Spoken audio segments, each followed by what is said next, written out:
Baik, terima kasih. Assalamualaikum warahmatullahi wabarakatuh. Iya, alhamdulillah dapat bagian terakhir. Kalau terakhir ini adalah mimbar bebas. Mau ngomong apa aja boleh. Ya, tidak banyak yang ingin kami sampaikan. Kita hari ini menghitung hari. Hari ini tanggal 5. Besok 6, 7, 8, tanggal 9 adalah Perang Badar. Nah, kenapa saya bilang Perang Badar? Ini penentuan nasib bangsa Indonesia.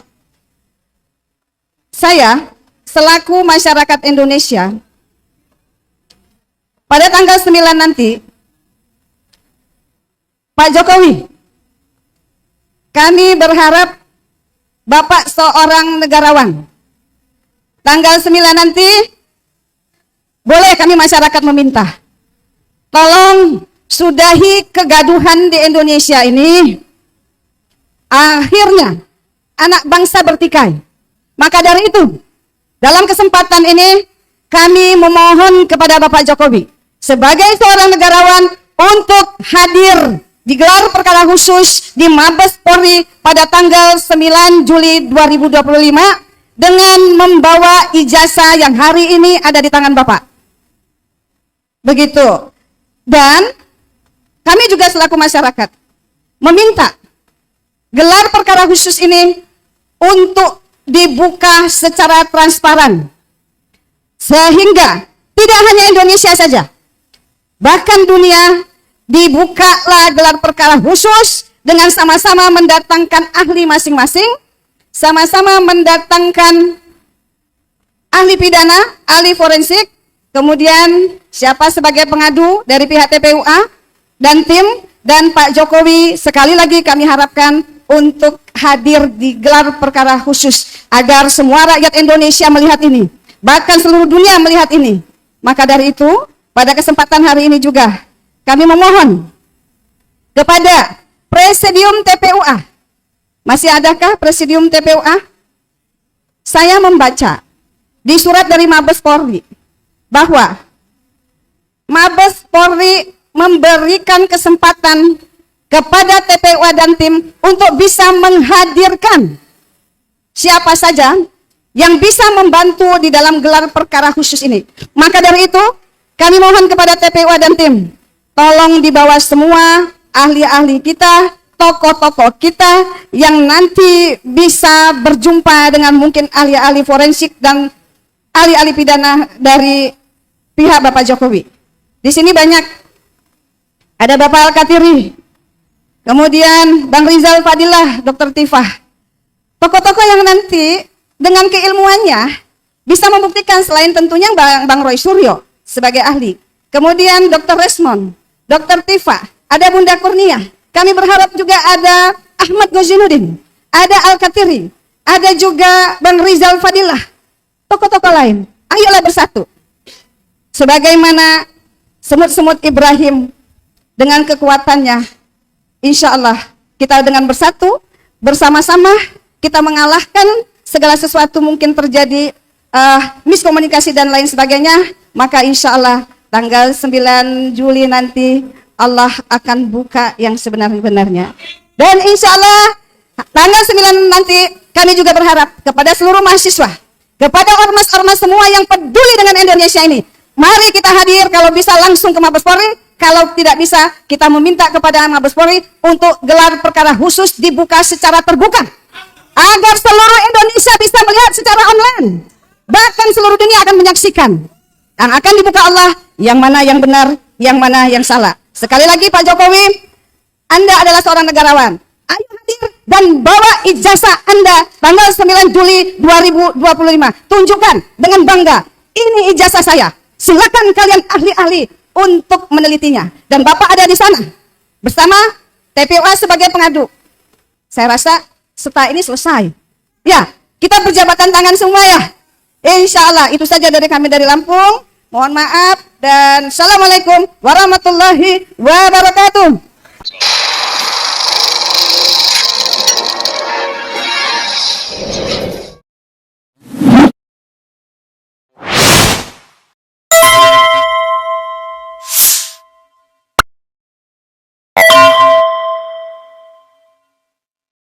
Terima kasih Bunda Mary.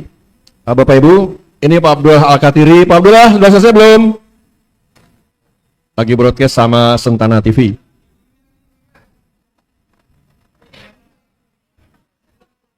Apa? Ya, boleh Pak. Pak, Bapak siapa Pak? Pak siapa? Pak Radoni. Oke, monggo Pak, silakan Pak, dari Lampung. Silakan. Pak, kena gitu Pak.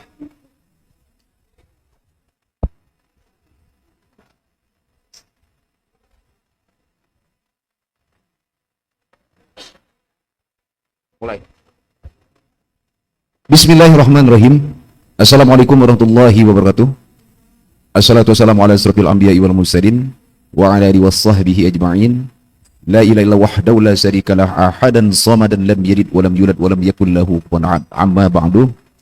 Yang saya banggakan seluruh peserta rapat pada hari ini dari tim TPUA, alhamdulillah solid, dan semua peserta yang hadir di siang hari ini sampai sore, alhamdulillah tidaklah ada satu bentuk kekuatan kita tanpa pertolongan Allah SWT.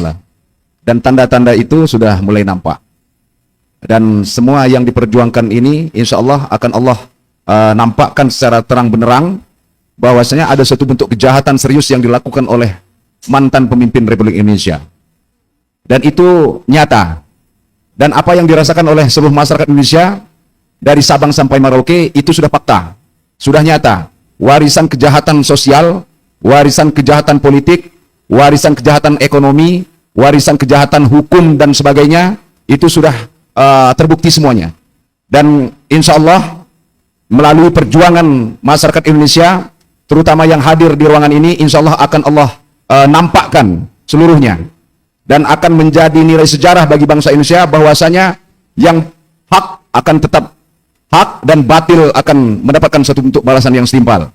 Dan kami dari masyarakat Provinsi Lampung, salah satunya saya adalah penggerak daripada gerakan melawan oligarki, kejahatan ekonomi yang dilakukan oleh oknum-oknum tersebut yang kami pandang memang dilindungi oleh oknum-oknum penguasa sebelumnya atau Joko Widodo. Karena saat ini yang dirasakan oleh para petani, ini khusus ibu-ibu, semuanya tahu persis bagaimana keadaan ekonomi. Kalau masyarakat petani saat ini sudah disembelih lehernya oleh kekuatan atau kejahatan ekonomi atau yang dilakukan oleh kekuatan monopoli oleh oknum atau pengusaha yang ada di Indonesia ini dan sangat besar dan sangat kuat. Bahkan sampai hari ini kami tetap melakukan bentuk perlawanan. Dan waktu itu di akhir masa jabatan Jokowi, maka saya sampaikan di muka tadi ada satu bentuk kejahatan ekonomi dengan terang-terangan dia melakukan impor tapioka di tahun 2024 di akhir masa jabatan Joko Widodo, dan saat itu Kementerian Perdagangan saat itu adalah Zulkifli Hasan. Dan dampaknya sangat terasa bagi kami masyarakat Provinsi Singkong yang ada di Provinsi Lampung. Dan itu melibatkan sekitar 9 kabupaten yang ada di Provinsi Lampung.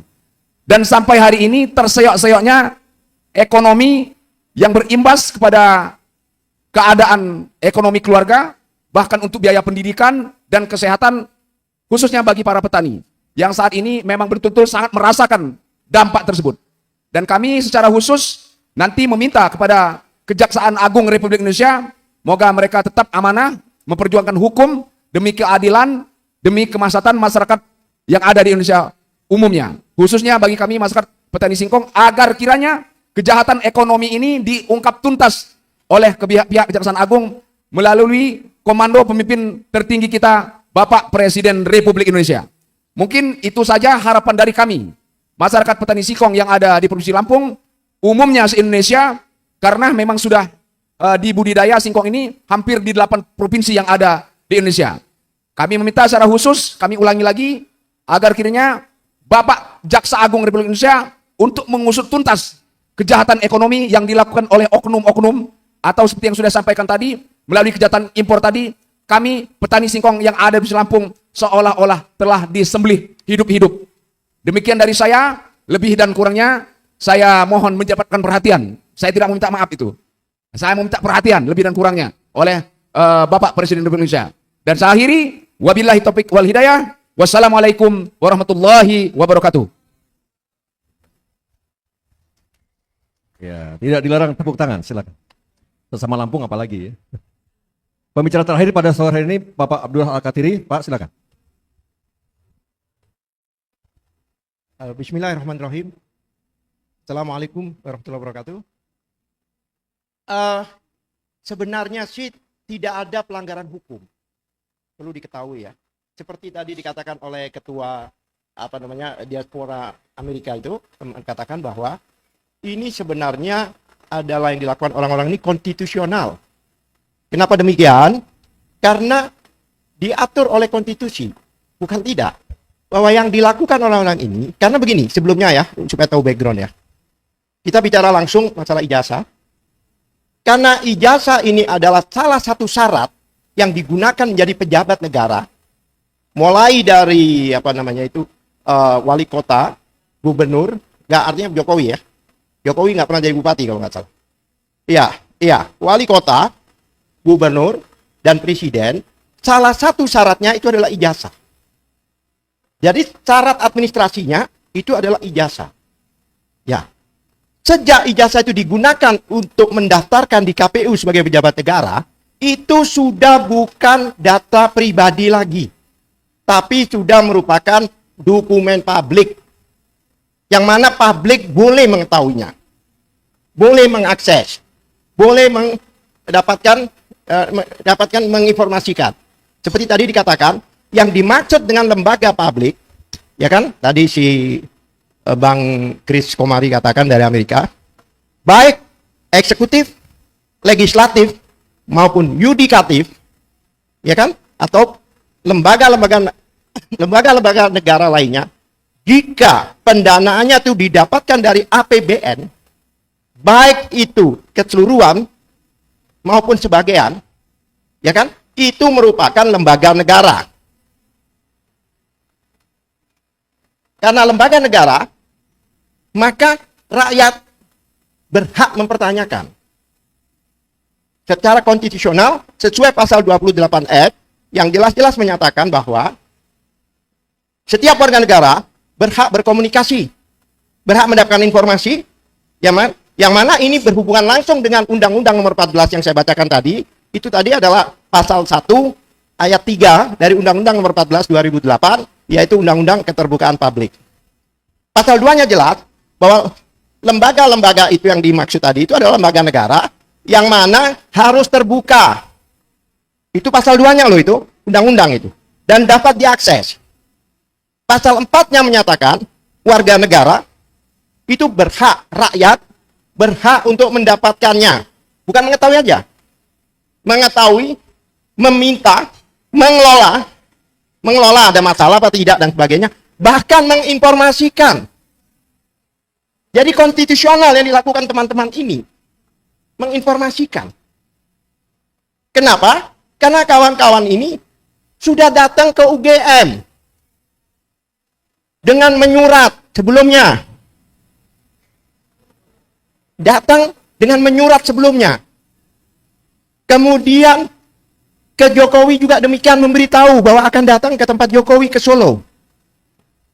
Bahkan karena rombongannya agak banyak, memberi pemberitahuan ke kepolisian supaya tidak dimasalahkan karena kan banyak orang kan. Dan di sana itu ketok pintu, ketemu dengan dekan, ketemu dengan rektor, mempertanyakan tentang ijazah ini. Tapi tidak diberitahu, tidak dibuka. Oleh sebab itu, sebagai lembaga negara UGM ini, kenapa saya katakan UGM? UGM itu masih terima dana dari negara. Apa? Ibu pernah dengar gak? Dan kalau untuk SMP itu SD sekolah dana BOS. Kalau madrasah dana BOM. Bantuan operasional madrasah. Ya kan? Kemudian bantuan operasional untuk perguruan tinggi BONPT. Bantuan operasional perguruan tinggi dapat. Jadi mereka ini masih lembaga negara. Kalau dia tidak mau membuka pada rakyatnya, mereka itu inkonstitusional. Mereka tidak konstitusional. Termasuk KPU. KPU itu harus membuka diri jika ada rakyat atau warga negaranya mempertanyakan. Jadi tidak ada pelanggaran hukum sebenarnya. Dan lawyer-lawyer Jokowi selama ini atau orang-orang yang selama ini mendukung Jokowi selalu berbicara tentang ada apa sih kok memasalahkan ijazahnya Jokowi, seolah-olah tidak ada masalah. Ini kita bicara masalahnya sekarang. Ibu bapak tahu, ibu bapak masih ingat bahwa gara-gara ijazah ini 2 orang warga negara di penjara. Bambang Tri 2 kali di penjara. Dan Cak Nur. Lah, kenapa TPUA ini kenceng? Karena pembela mereka adalah TPUA. Apalagi pada waktu Bambang Triwi itu, di dakwaannya itu dinyatakan bahwa menyampaikan kabar bohong yang menimbulkan keonaran. Nah, kalau memang bohong, seharusnya pada saat itu ijazah Jokowi ditunjukkan. Kenapa tidak disita oleh jaksa? Itu pertanyaan. Atau oleh polisi. Kalau polisi memasalahkan pasal itu, dia harus menyita ijazah Jokowi pada saat itu. Sehingga boleh menuduh bahwa ini ada kebohongan. Kan tidak. Sekarang contohnya, oh kamu nggak benar. Ya, kamu bohong. Nah kalau bohong benernya gimana? Itu tidak jadi mereka itu dihukum berdasarkan asumsi. 6 tahun mereka dihukum. Itulah yang menyebabkan kenapa TPUA melaporkan ke Bareskrim. Karena dia apa? Jalurnya itu sudah buntu. Karena jalur negosiasi, jalur tabayun tidak ditanggapi. Itu ceritanya. Jadi bukan tiba-tiba. Itu ceritanya. Ya kan? Kemudian dilaporkan ke Bareskrim. Oleh mereka laporannya dibelokkan ke pengaduan ke Dumas. Bukan kami yang ke Dumas. Mereka yang minta. Ngerti maksudnya? Dibelokkan ke Dumas. Lah. Kemudian Jokowi melaporkan orang-orang ini dengan pencemaran nama baik. Padahal mereka tahu atau tidak tahu, apa menganggap kita ini tidak tahu mungkin, ya kan?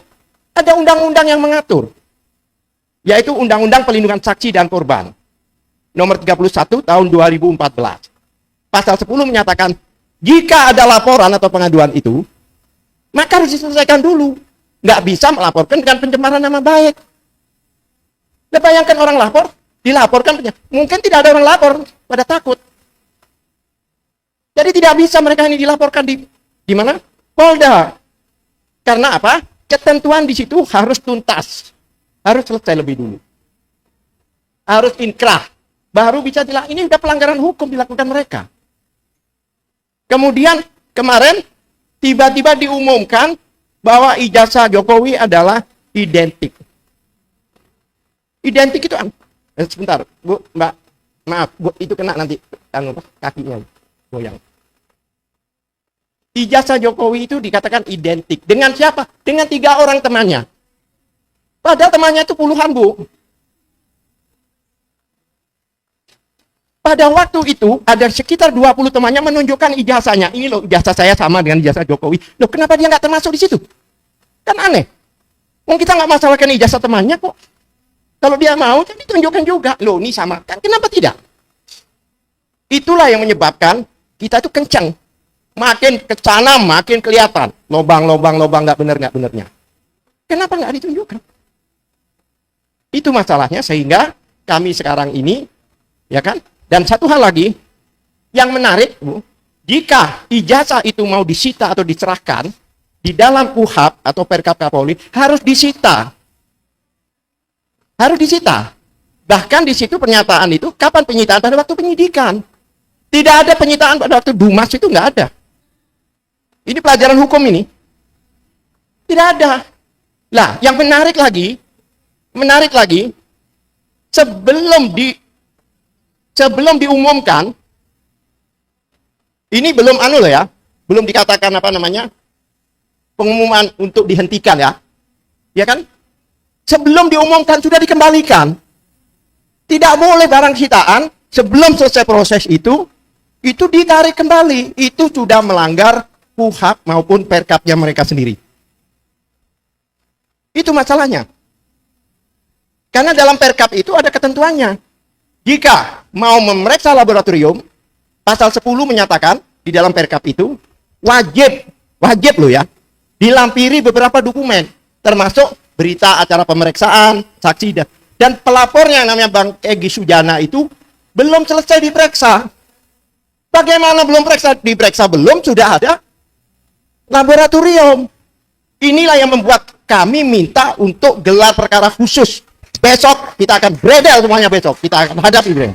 Terima kasih. Assalamualaikum warahmatullahi wabarakatuh. Waalaikumsalam warahmatullahi wabarakatuh. Terima kasih Pak Abdullah. Bapak Ibu, dengan demikian berakhirnya seluruh rangkaian acara kita pada siang hingga sore hari ini. Semoga ada manfaatnya. Maaf lahir batin, pasti ada kekurangan dan kesalahan bahkan yang terjadi. Kalau yang salah datang dari kami, yang benar hanya dari Allah Subhanahu wa taala. Dan acara kita insya Allah akan berlanjut pada sesi-sesi berikutnya, event-event berikutnya bersama dengan Forum Diaspora Indonesia yang akan bekerjasama dengan Al-Hilal Institute, Dr. Tifa dan RH Channel Bang Refil Harun yang keren, cadas keren. Assalamualaikum warahmatullahi wabarakatuh.